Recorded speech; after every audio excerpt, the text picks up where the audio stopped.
Hey everyone, welcome to Goon TV episode 4. I'm Matt Mayhem. This is John E. Stevens Lee. And real quick, I have to look into the camera and I have to say this from the bottom of my heart and every Caps fan's heart. Fuck you, Matt Murray, you fucking piece of shit. Maybe we probably should have put a disclaimer at the bottom right there. These are not the views of the Washington Capitals, St. Louis Blues. But, it's okay. Yeah, well, we'll talk about that in later segments. But, so playoffs still continue at everybody looking. Yeah, I actually did cut this down. Hopefully this doesn't jinx my team because I understand the whole beard shaving thing. Game 1's supposed to be happening today. Like I said, we'll talk about that in later parts. I'm rocking my Chimera jersey. Yeah.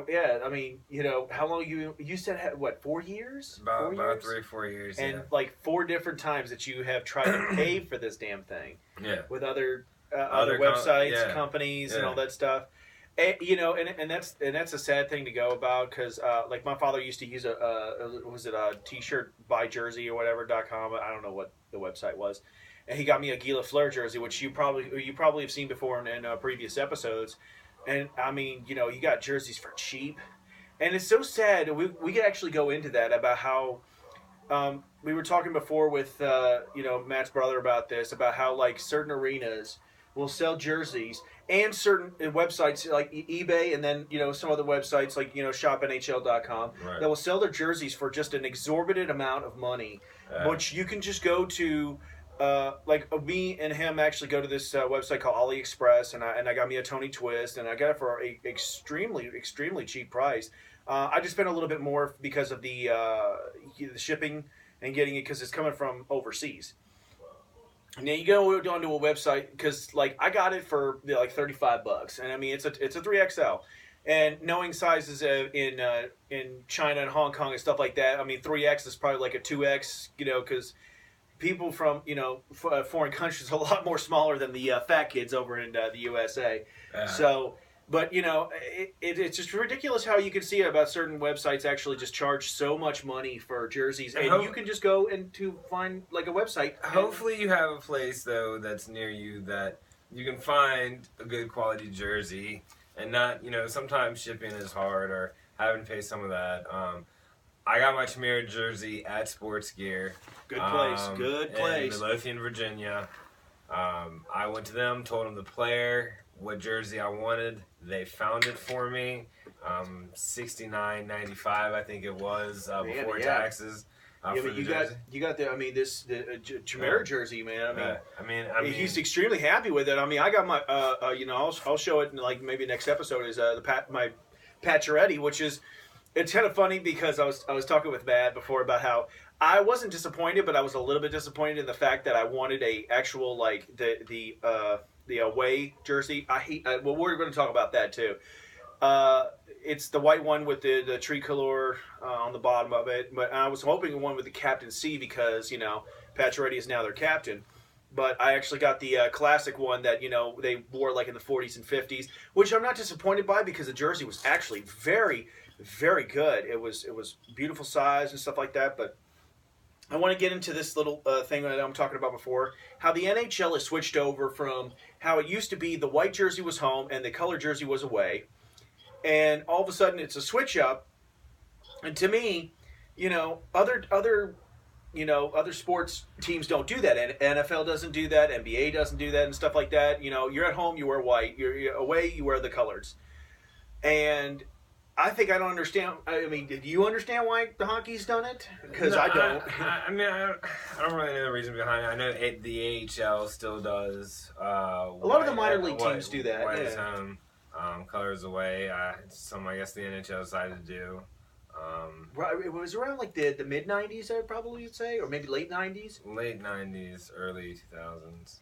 Because when I was younger, I used to like the Mighty Ducks. Of course, every other kid did.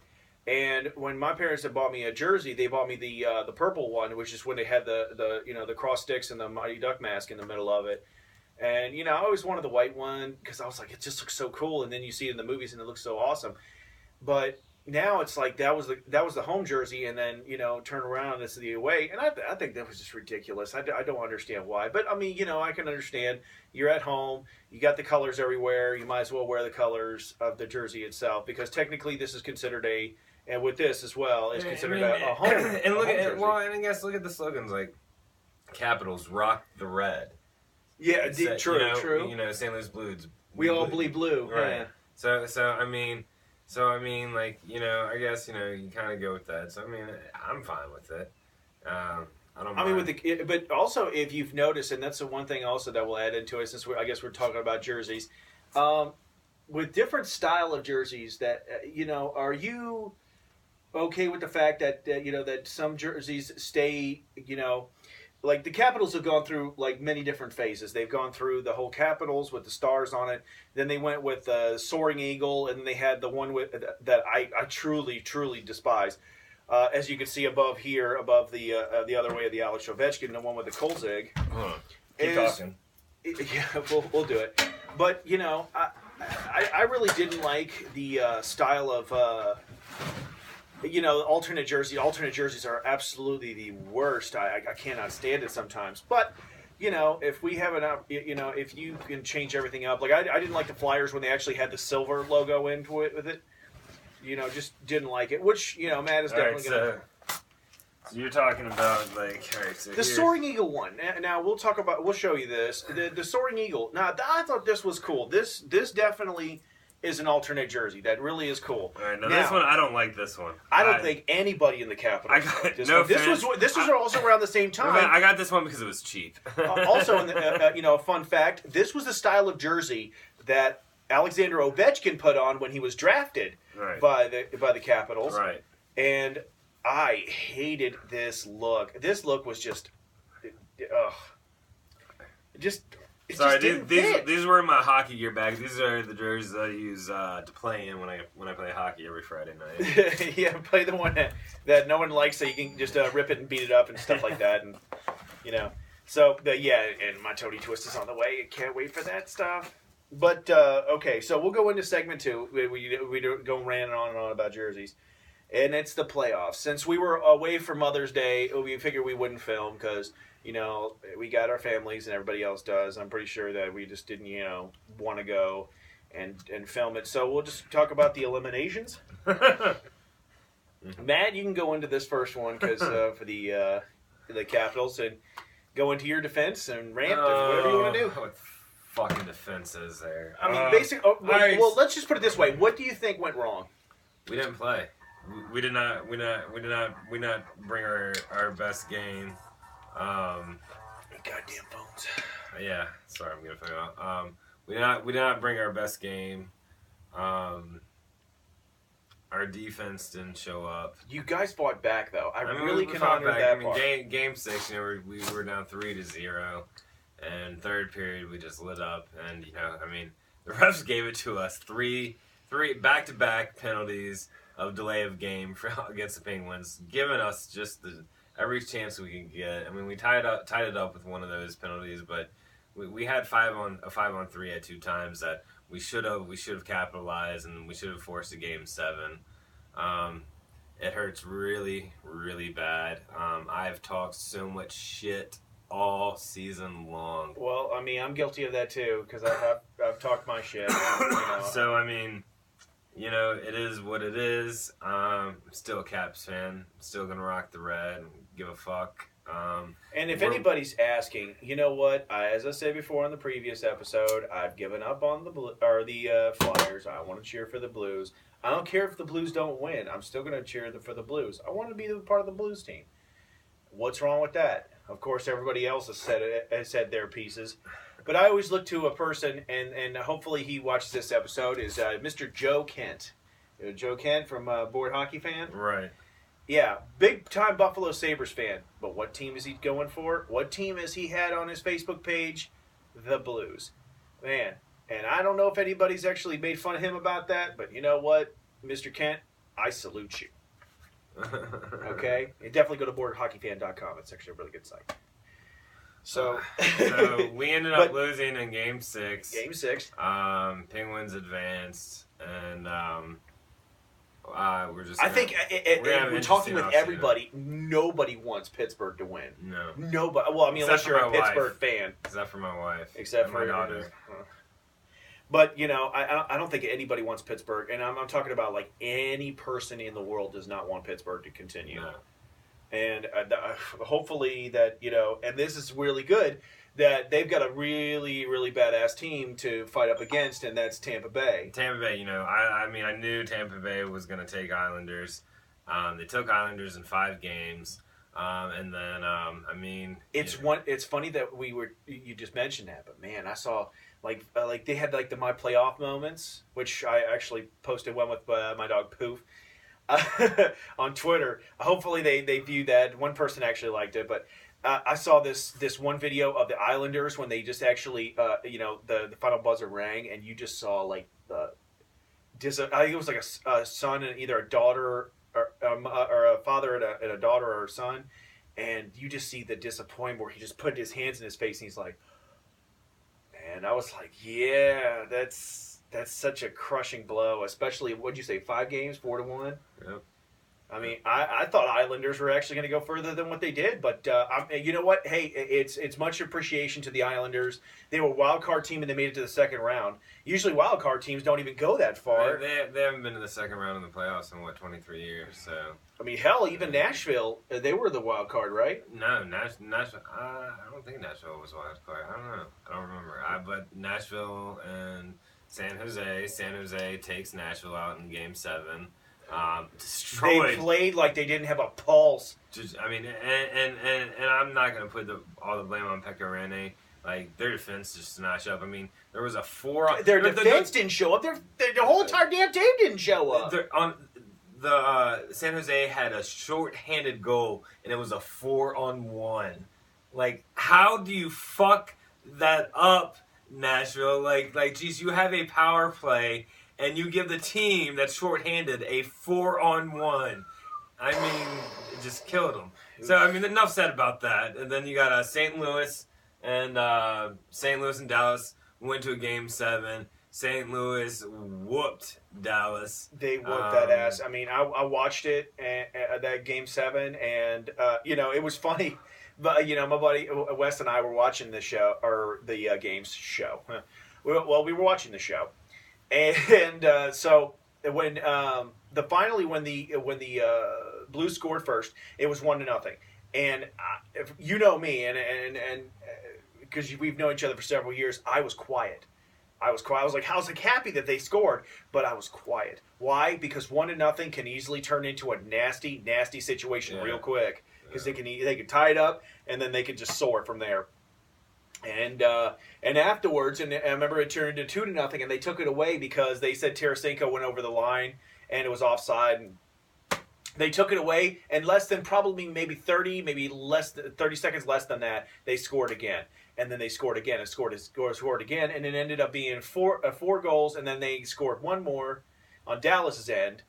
And by that time, where it almost hit 4-1, and it may have been like the second period, all you saw was green turn into gray. All you saw was seats. Right. And I was like, gosh, man, you know, for $300+ a ticket. Like we talked about this on the phone, $300+ a ticket, and you leave. I understand if your team's getting your ass whooped. It's understandable. You just don't want to watch it. Much money? But you're paying, like you just said, you're paying that much money. I guess because we're middle to lower class, and a lot of those people are upper class, and they can afford it. I mean, if I was to get tickets like that to a game, like to a playoff game, to a playoff game, like I mean, I'd be upset. I'd be, crushed that my team would lose, especially like that. But at least I went to that game. And it would be awesome as if the fans who actually were there and the players who left, I would have loved to have found out that they were handing away sticks and pucks and jerseys and autographs and stuff like that to the people who stuck with them. Yeah. And were there waving their banners around. And of course, I went all insane. I was like, "Yay, we won!" But it was I think the worst part of that entire game was usually in the middle of the games. They have if they get a penalty, Dallas is on and then the crowd would chant power play. And it was the last one, and maybe it had been third period, and you hear the announcer go, blah, blah, blah, blah, gets a penalty for this many minutes. Dallas is on the... Didn't hear a word. It was dead silence. It was so sad. I was like, man, that right there probably just... I would love to have seen that announcer's face in the booth after he heard that and just went, okay, you know what? I'm not doing that again. That had to been bullshit. Just for the fact that they abandoned their team real quick, and some people stayed in their seats. Some people waved their banners because you know what, Dallas, they went all the way to where they were at in round 2, and we're doing really strong. But St. Louis wants that cup. I mean, come on, 50 plus years in the NHL, and you don't have nothing, and this is your opportunity to get it. Yeah. I mean, they haven't even been to the what was it? Either Western Conference Finals since what? Colorado? Yeah, since Colorado. Yeah, the 2001, right? Oh man! And who took that cup that year? Patrick Roy and the Abs. Yeah. So it would be really cool to see what St. Louis could do in the Western Conference. So now we got the Eastern Conference Finals, Western Conference Finals. The other night was Pittsburgh and Tampa Bay. Tampa Bay won 3-1, but. Tampa Bay's not getting out that easy. Ben Bishop in the first period got taken out on a stretcher. Their brick wall, their goaltender. And then also... did they say what it was? I didn't watch the game. They just said lower body injury. They actually said, it's not as bad as they thought. He's day-to-day. But, still, it could be something that could linger on. And then... You got to look at it also from like when in the Eastern Conference Finals when the... Montreal Canadiens were in there and against the Rangers, and Chris Kreider jammed his skates into Price's knees and screwed him up, and then they had to put Tokarski in. And it was just done. And they were done. They're just done. So, it's like to Tampa Bay, man. I mean, it's like they could put... But, I always look at it this way, like their backup goalie is probably just prime. It could be a situation of he could be prime and be the best thing that ever happened to them, or it could be a failure like Tokarski was for the Canadiens. Tampa Bay's backup goalie is Valesky, and he is a first-round pick for them. He was with them as their backup last year when they made it to the Stanley Cup Finals and whatnot. So, he can do it, but you're playing a strong Pittsburgh team. But the one thing... that I am proud about is the fact that Ryan Callahan from Tampa Bay, Boyle, can't forget Boyle. Well, no, Ryan Hand checked Letang into the boards, and he got a 5-minute major. He didn't get kicked out of the game, and he is not facing suspension charges. So, well, Letang is. He got that situation there, but Matt's got to take care of some situations. I'll talk about it. Letang is a very, he's a very, very rough player, very mean, very, very tough, and hopefully Tampa Bay can contain him, because when Letang gets started, it gets kind of crazy. But we'll come back with part 2 in a minute. Just going to take a little bit of a break. And then we'll be right back after these messages. What messages?